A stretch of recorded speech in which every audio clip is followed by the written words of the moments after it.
Some days, you step out of your house just hoping to find a sliver of peace. But in the blink of an eye, you become the most hated man in the entire neighborhood. And in that same moment, you gain the kind of power that could change the fate of everyone around you.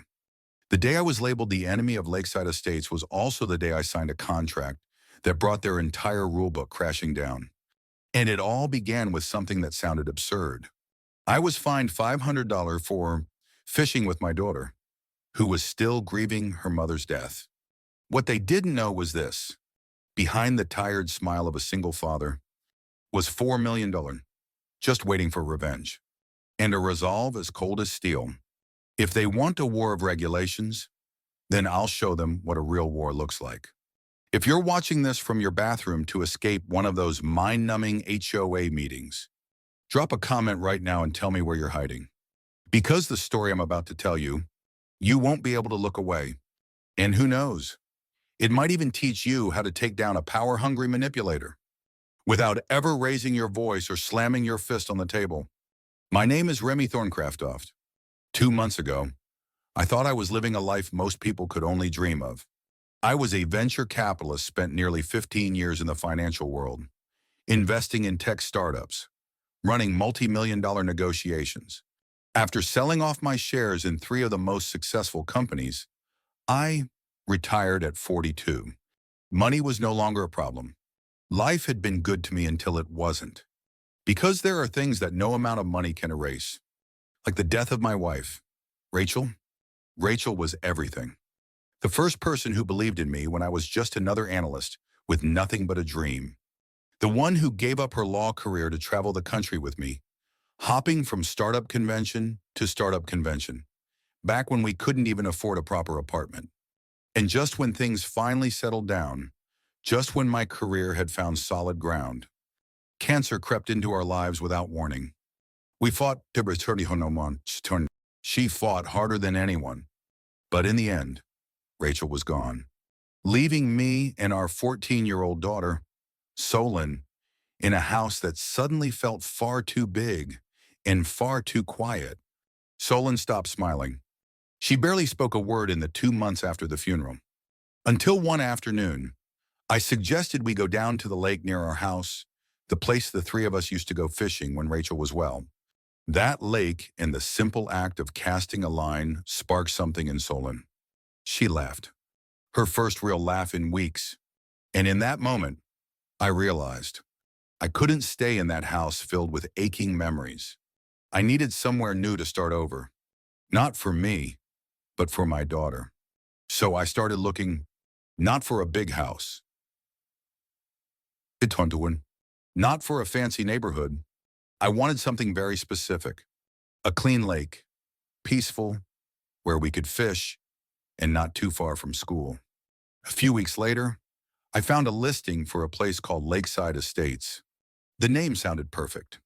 Beautiful homes, a large lake right in the middle of the neighborhood, a playground, and a middle school just a few blocks away. The realtor smiled when I asked about the rules. Just your standard HOA stuff, she said. Keep your lawn trimmed. Paint the house in approved colors. Don't hang too many Christmas lights, stuff like that. She hesitated slightly before mentioning the name of the HOA president. Karen Wellington is very serious about her role. But as long as you follow the rules, you'll be fine. I'd negotiated with cutthroat CEOs, played political chess with billion-dollar investors, a suburban HOA president who thought she was the mayor. Please. I signed the contract, and a week later, Solon and I moved into our new home on Sycamore Street. Everything started out peaceful. We painted Solon's room in lavender, Rachel's favorite color. I mounted a fishing rod rack by the living room window. And every weekend, we woke up early, packed bait and rods, and headed to that gorgeous lake at the center of the community. For the first time in months, I saw my daughter's eyes light up again as the lake shimmered beneath the morning sun. The fish weren't big, just a few small bluegill, maybe a bass or 2, but that didn't matter. What mattered was the moment. A father, a daughter, and a new memory untainted by grief. But then, one April morning, just as Solon reeled in her second fish and was carefully unhooking it, A sharp voice sliced through the air behind us. "Excuse me, but what do you think you're doing?" I turned around to see a woman in her late 50s.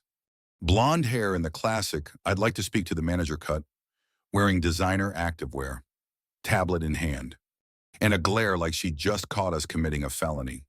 I didn't know it yet, but that morning, our first encounter with Karen Wellington, it would be the beginning of a quiet war that would rage for months. A war that wouldn't just change my life and my daughter's, but it would change Lakeside Estates forever. When the woman walked closer, I kept calm. I was no stranger to control freaks, especially in American upscale neighborhoods. But this time, something felt different. There was a coldness, a venom behind her eyes. "I'm Karen Wellington, president of the Homeowners Association, and you're in violation of Regulation 38, Section 2B. No fishing in Lakeside Lake." I stood up, still polite. "Hello, I'm Remy Thorncraftoff. Just moved into the house on Sycamore 2 months ago. I honestly wasn't aware of any rule change. When we purchased the home, the agent said the lake was open for recreational use, including fishing." Karen didn't bother shaking hands. She brushed past me like I didn't exist, eyes locking onto Solon, who was now half hidden behind me, still holding the tiny fish. I could feel her tremble. The rule was updated. "We emailed the notice to all residents 4 weeks ago. Not receiving it is your problem. Fine. $500. It'll be charged to your HOA account. Payment due in 10 days. I held back the rising anger. Not because of the money, but because of that condescending glare. The look of someone who believed she had the right to lord over others, simply because she held a flimsy title like president of the Homeowners Association. "I'm sorry. Could I see the document? Please." Karen turned her tablet toward me, showing a PDF file titled Amendment to Renumeration Lakeside Lake Usage Policy, dated exactly 4 weeks ago. Everything looked official, formatted neatly, complete with the HOA stamp. We received dozens of complaints about fishy smells, noise, and inappropriate behavior around the lake. So we're ensuring a quiet, clean environment for our residents. She stared straight at Solon's tiny bait box like it was trash on a golf course. "Lakeside Estates isn't a public park, Mr. Thorncraftoff. We have standards. New residents often need some time to adjust to the culture here." That last line didn't need decoding. The message was loud and clear. "You and your daughter don't belong here." I gently squeezed Solon's shoulder. She didn't say a word, just lowered her head. I could see her eyes turning red. I couldn't let her witness more of this. "We'll leave right away," I said, voice low. "Please email me a copy of the regulation and the fine notice. I'll review it." Karen nodded, her eyes gleaming with satisfaction. "Glad we could clarify that. And don't forget to check your spam folder. A lot of residents overlook HOA emails, but that's no excuse for non-compliance." Then she turned and walked away, posture stiff, her footsteps nearly soundless on the golf course-trimmed grass. A queen, sitting atop her imaginary HOA throne. Back at home, I sank into the couch. Solon went to her room, closed the door, and said nothing. I opened my laptop, searched every folder, including spam. There was no email from the HOA about any fishing ban. Something felt off. I pulled out the home purchase agreement, dug through everything from the realtor. All documents stated that Lakeside Lake was community property, meant for shared residential use. Then the question hit me. How could a small group of people suddenly ban residents from using the very asset they paid to own? The next morning, I happened to meet an elderly man walking his dog past our house. He paused and smiled kindly. "You're the new guy on Sycamore Drive. Right, I'm Merrick Henderson. My house is on the corner." Just minutes into our chat, I brought up the fishing fine, and Merrick's smile disappeared. "Ah, Karen Wellington. So you've been tagged too." He pulled his mask down and sighed. "She runs this place like a little kingdom. Uses the rule book to squeeze people. Issues fines like candy, and anyone who crosses her gets hunted with paperwork. The timid ones back down. The bolder ones, she slanders them or forces them to sell. I narrowed my eyes. What do you mean, forced to sell? Merrick gave a thin smile, his eyes no longer soft. It'll make more sense if you stop by my place this afternoon. I've got files and plenty of stories. I nodded. That afternoon, I sat in Merrick's living room, surrounded by photocopies, paper records, zoning maps, and a laptop full of detailed spreadsheets covering HOA fines from the past 8 years. The truth slowly came into focus, and the more I saw, the more it chilled me. Karen Wellington wasn't just an HOA president. She was a manipulator, a behind-the-scenes queen pin running an elaborate system of coercion under the guise of preserving community values. Every fine, every friendly email, every headshake done for the good of the residents, they were all part of something much bigger than I'd ever imagined. And I knew that if I didn't act, the next target would be Solon. Merrick Henderson didn't strike me as the kind of man who'd pick fights with his neighbors. He used to be an ethics lawyer, consulting for city councils and multinational corporations on the most complex situations. But he was the first to warn me. What's happening in Lakeside Estates isn't just about a few silly HOA citations. That afternoon, as I sat in his study walls lined with honorary degrees and black and white photos of him, shaking hands with faces I recognized from legal summits, Merrick didn't sugarcoat it. Remy, let me be blunt. Karen Wellington isn't someone who loves rules. She's someone who knows how to weaponize them. He slid a folder across the table thin, but enough to make my spine go rigid. Inside was a list of residents who had sold their homes in the past 5 years, most after being slapped with repeated HOA violations. They were all newcomers. They had all clashed with Karen, and nearly every home sold under pressure had been purchased by companies with shady links to Karen Wellington. She uses the HOA like a club, Merrick said slowly. Fines, pressure, drive people to the brink, then swoop in and buy their homes for cheap through shell companies. I scanned the list of buyers. Asar Kanimorm, Wellington Holdings, Sierra Vista Properties, Lakeside Investments, all set up by relatives, business partners, or attorneys tied to Karen. It felt like I'd stumbled into a real-life Netflix crime drama. And the lake, where I had simply wanted to fish with my daughter, turned out to be the centerpiece of a multi-million-dollar land manipulation scheme. Merrick pointed to another document. You know, he said, that lake legally doesn't belong to the HOA. It's still owned by the original developer, Meridian Development Corporation. The HOA only leased usage rights for 30 years, and that contract is set to expire in under 2 months. I shot up from my chair. You're telling me the HOA doesn't actually own the lake? Merrick nodded. Not only do they not own it, they could lose access completely if the contract isn't renewed. And I've heard some chatter. Meridian is considering selling the property to cover debts. That night, I sat on my balcony, staring out at the lake, where soft yellow lights danced on the water. I saw a small gathering by the lakeside gazebo, laughter, clinking wine glasses, gentle music. In the middle of it all, I spotted Karen Wellington, glass raised, grinning from ear to ear, a smug, triumphant laugh. Right there at the lake where that very morning, she'd fined me $500 just for fishing with my daughter. The next day, I took it further. I visited Samuel Washington, a retired African-American banker who once ran the local branch. He kept a low profile now, but I'd heard Karen had publicly singled him out in an HOA meeting for overgrown grass, even though he used a professional lawn service. Samuel was cautious, but once he learned I was investigating, he invited me into his home office and opened his personal computer. The screen lit up with Excel files, charts, and data tables. I've been tracking everything the HOA does for the past 10 years, he said. At first, I thought it was favoritism, but over time, I saw a pattern. According to Samuel's data, residents of color or from minority backgrounds were fined 3 times more often than white residents.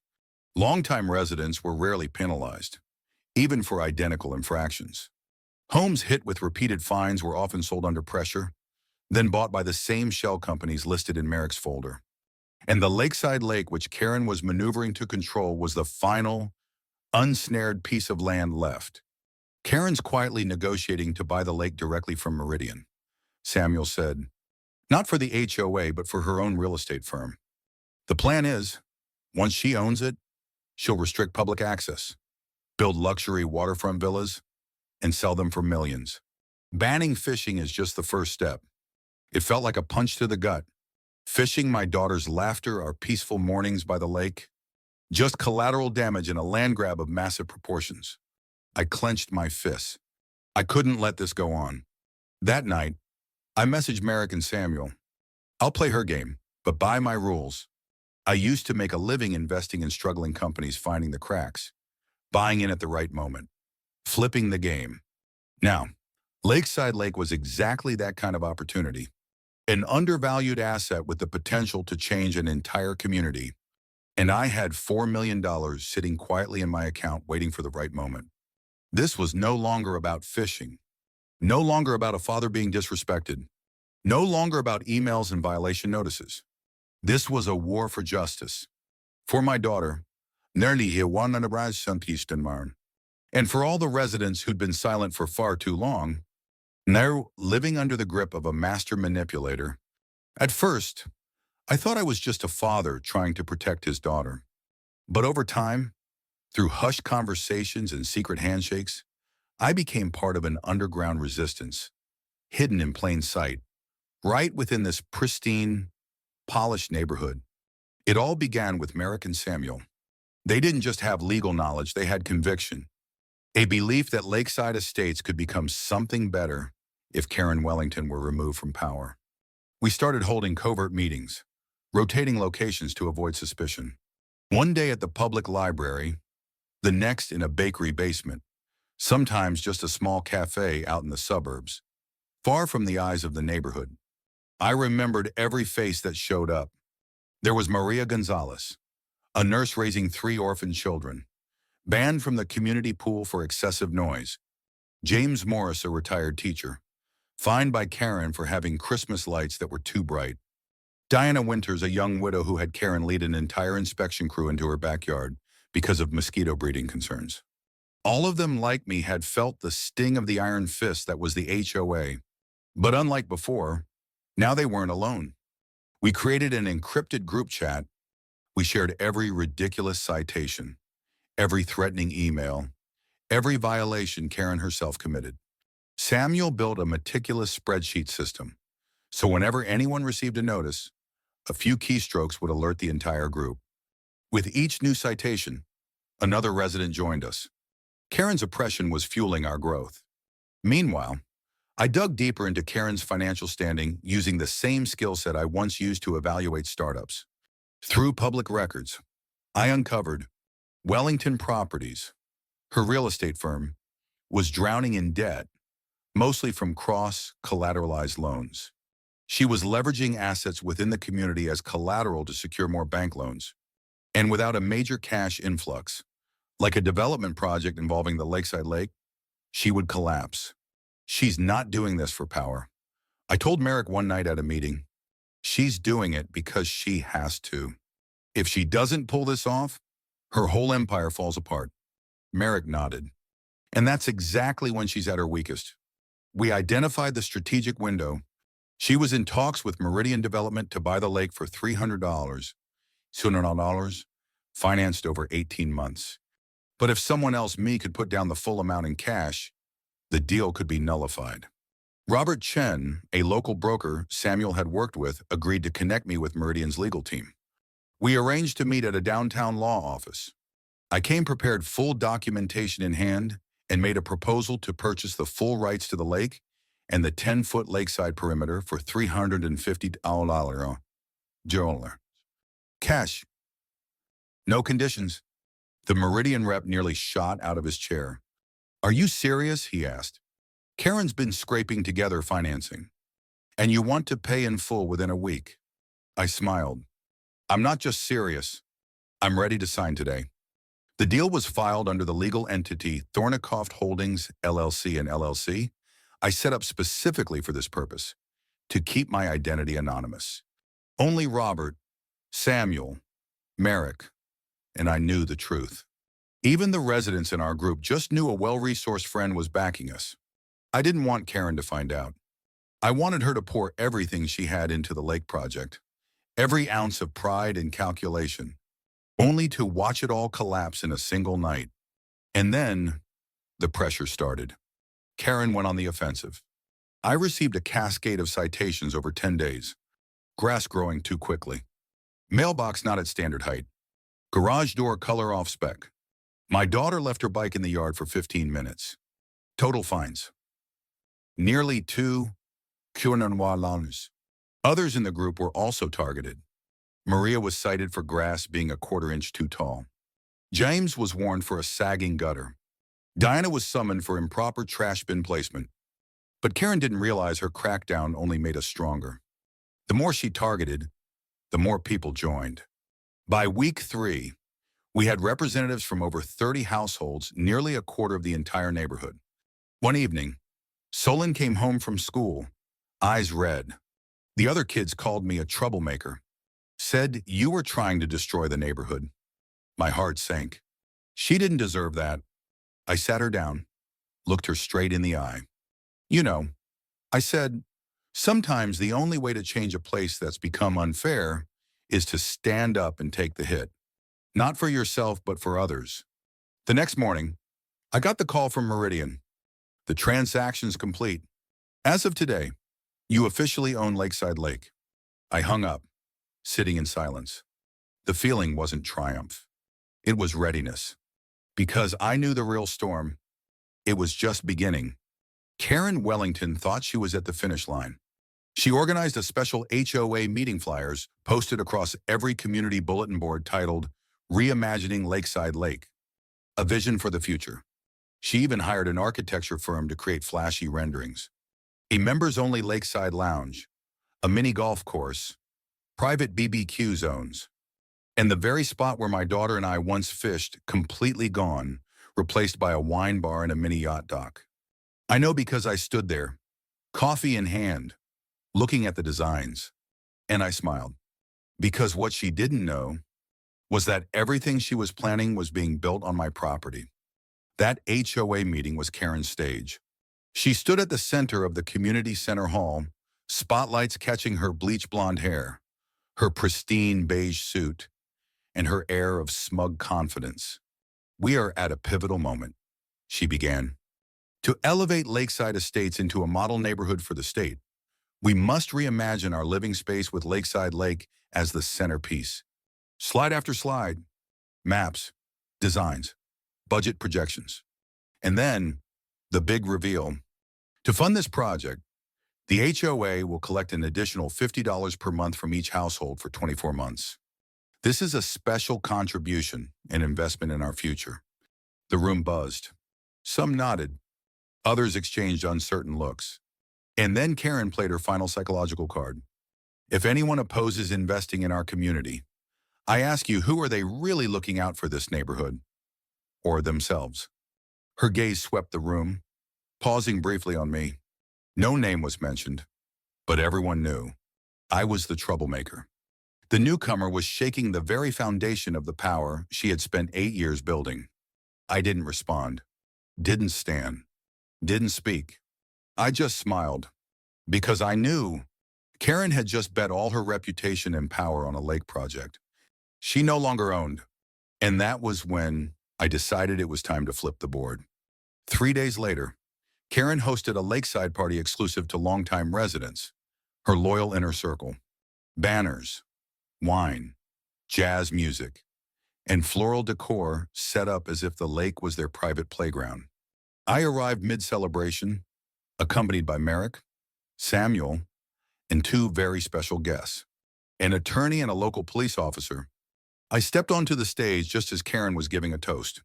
A folder in my hand, my voice rang clear through the microphone. Good evening, everyone. I apologize for the interruption, but I have a very important announcement. Karen turned, startled. You weren't invited. This is a private event. I held the folder up, addressing the crowd. I am the legal owner of Lakeside Lake and the 10-foot perimeter around it, per a purchase agreement signed with Meridian Development 3 days ago. Silence. The kind of silence that freezes a room. Then I continued. Karen Wellington no longer has any authority over this lake. Any construction, fee collection, or events like tonight are violations of private property. The police officer stepped beside me and nodded in confirmation. The lawyer handed Karen a copy of the contract and a formal cease and desist order for the HOA. Karen's face went pale. You can't do this. The HOA has access rights to the lake. I looked her in the eye. You might want to reread the lease agreement between the HOA and Meridian. It expires in 28 days, and the right to renew belongs to the new owner. A ripple of whispers spread across the crowd. People were beginning to understand. I lowered the mic and spoke calmly. From now on, any events at the lake require written permission. Everyone here tonight is trespassing. The party unraveled into chaos. Some quietly slipped away. Some came to apologize. And some, for the first time ever, looked at Karen with doubt in their eyes. I didn't kick anyone out, but I had made one thing clear. The man they ridiculed, fined for fishing, smeared in meetings, was the very person who had dismantled Karen's entire plan, quietly, using law and cold hard cash. That night, when I returned home, Solon was sitting on the front steps. She looked up at me, eyes shimmering. Dad, are you really the owner of the lake? I smiled and nodded. Starting today, sweetheart, you can go fishing whenever you want. I thought that after the mic drop in front of the entire neighborhood, Karen would back down or, at the very least, quietly start cleaning up the mess. I had overestimated her. Instead of accepting defeat, Karen did what every desperate power player does. She struck back with every last weapon she had left. Less than 48 hours after the lake incident, I started receiving HOA gifts. A violation for uneven lawn growth despite weekly landscaping. A warning for incorrect house color, even though it had been approved by the HOA when I moved in.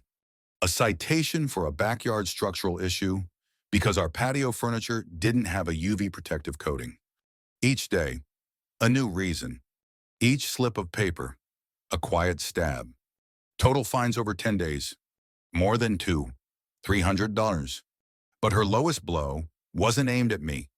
One afternoon, Solon came home from school and quietly went upstairs.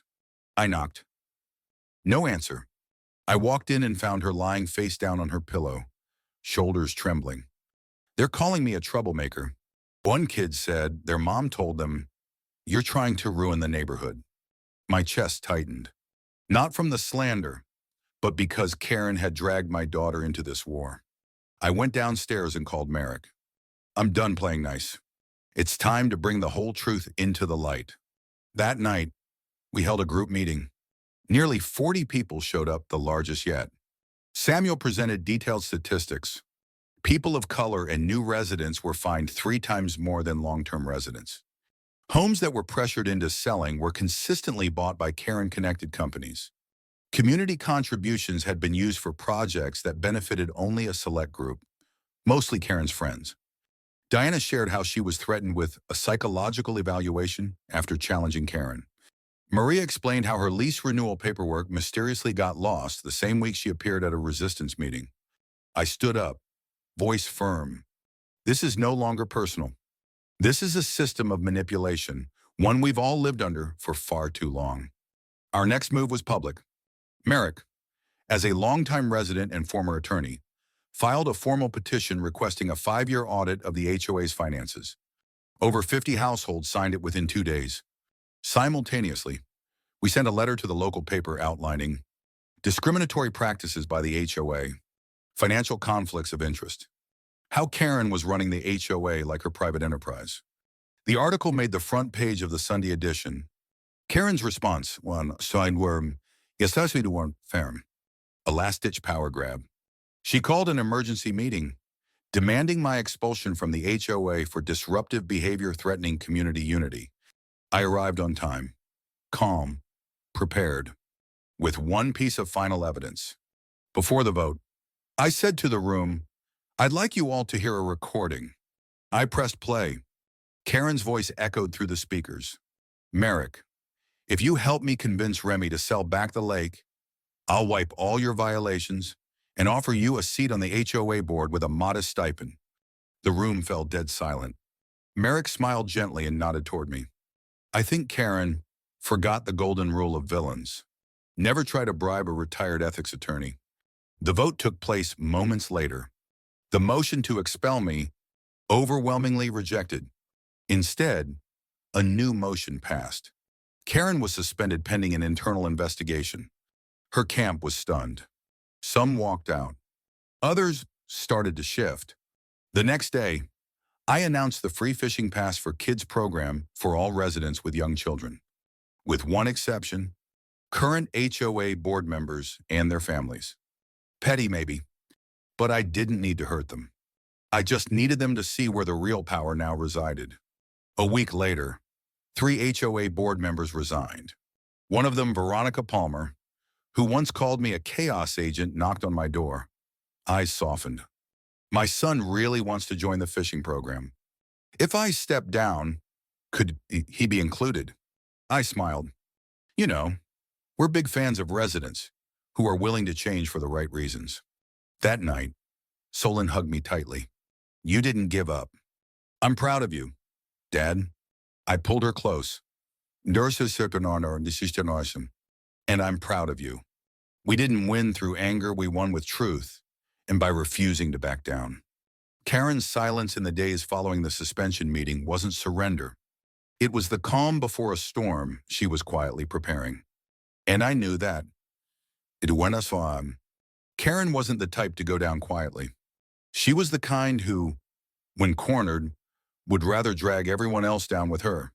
Her first tactic: rumors. One Monday morning, I received an email from the city's planning office. Subject: a petition to investigate Lakeside Lake for serious signs of environmental contamination.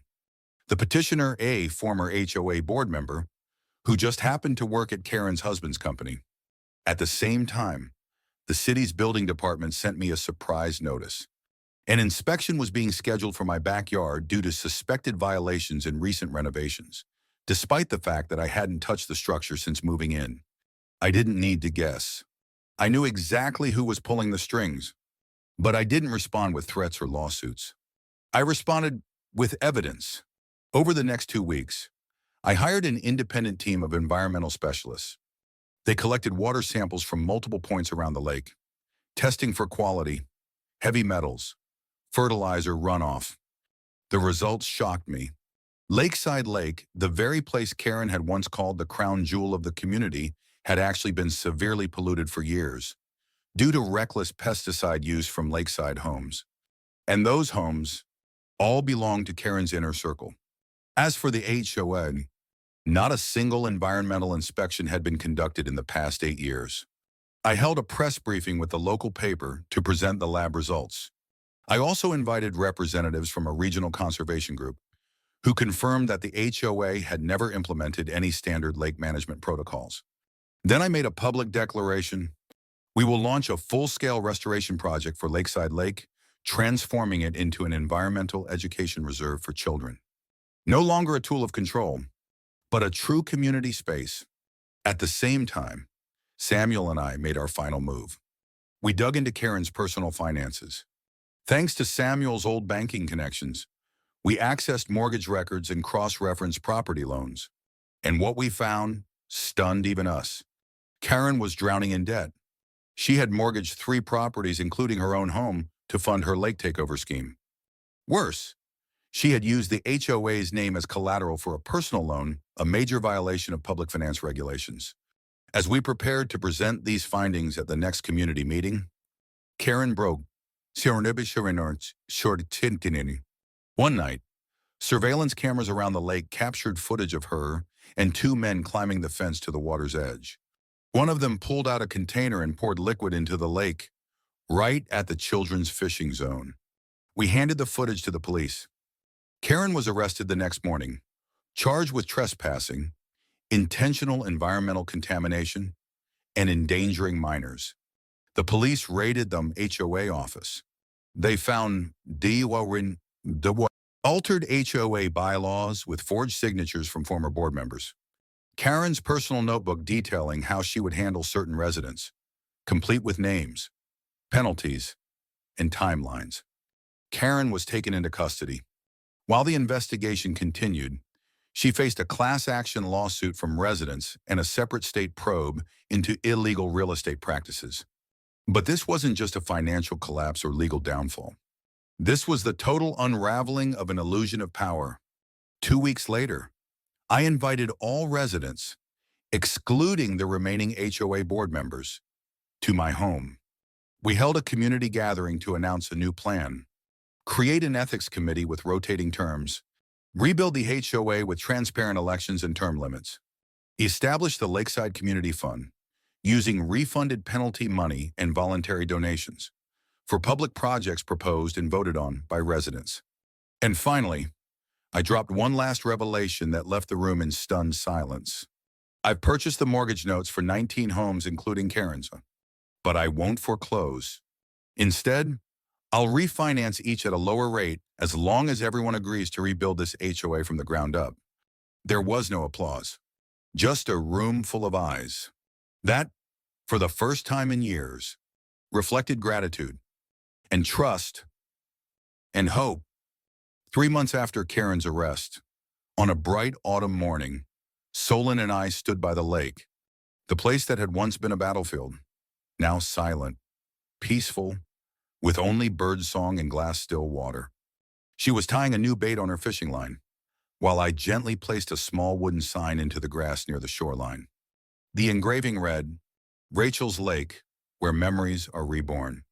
It was the name unanimously chosen by the residents during a special meeting, a tribute to my late wife, a woman who never set foot in this neighborhood, yet inspired everything I had done. Rachel, the one who once taught me, justice isn't about winning. It's about ensuring what's right endures. I officially transferred ownership of the lake and the 10-foot perimeter to the Lakeside Community Trust, with 3 legally binding conditions.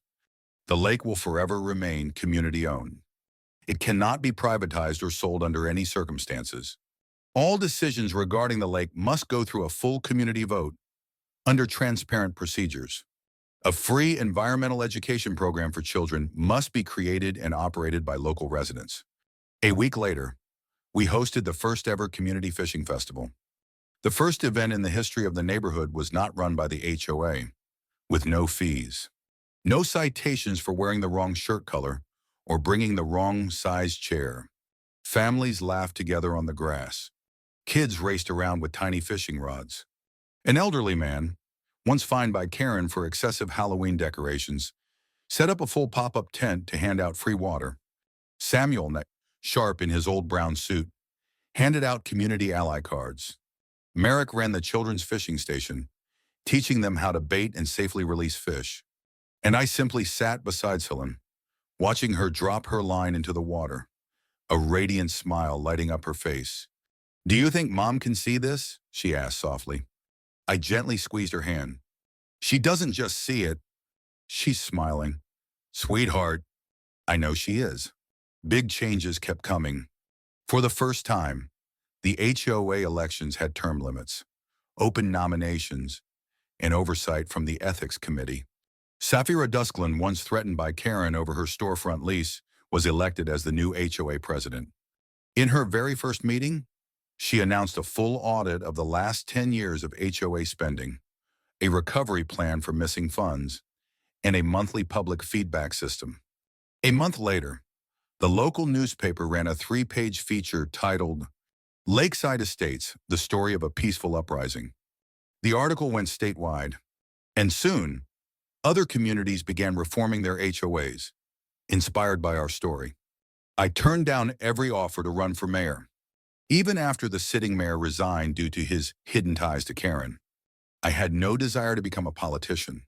Instead, I spent my time launching the Rachel Thorncraft Scholarship Fund, supporting children who had lost parents to cancer, giving them the chance to move forward, the same way Solon once did.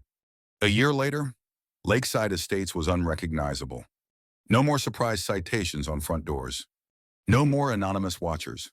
No more HOA meetings filled with threats and monologues. Instead, there were spring festivals, book clubs, fishing classes, and rotating lakeside tea gatherings, all organized by the residents themselves. One evening, as Solon and I sat by the lake, the place where everything began, she leaned against my shoulder and whispered, "I think maybe Mom didn't disappear. Maybe she just became a part of this place. Every drop of water in the lake is a piece of our memory." I nodded softly.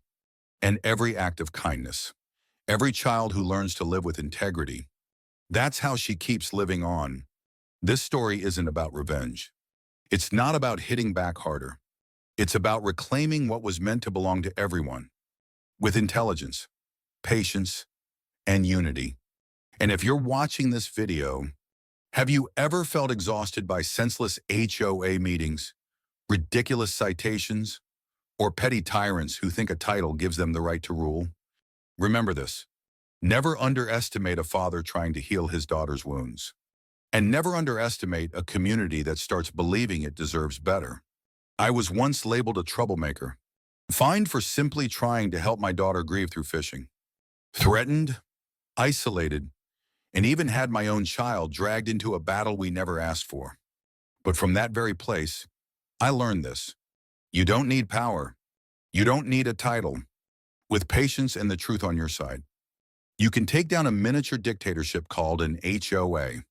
And if you're out there, in a neighborhood just like this, being suffocated by Karens dressed in democracy, know this: you are not alone. One person standing up can shake the system, but a community standing together can rewrite the rules. Drop a comment if you've ever been harassed by an HOA. Hit subscribe so you don't miss the real stories of those brave enough to rise. And share this video, because someone out there might need it more than you think.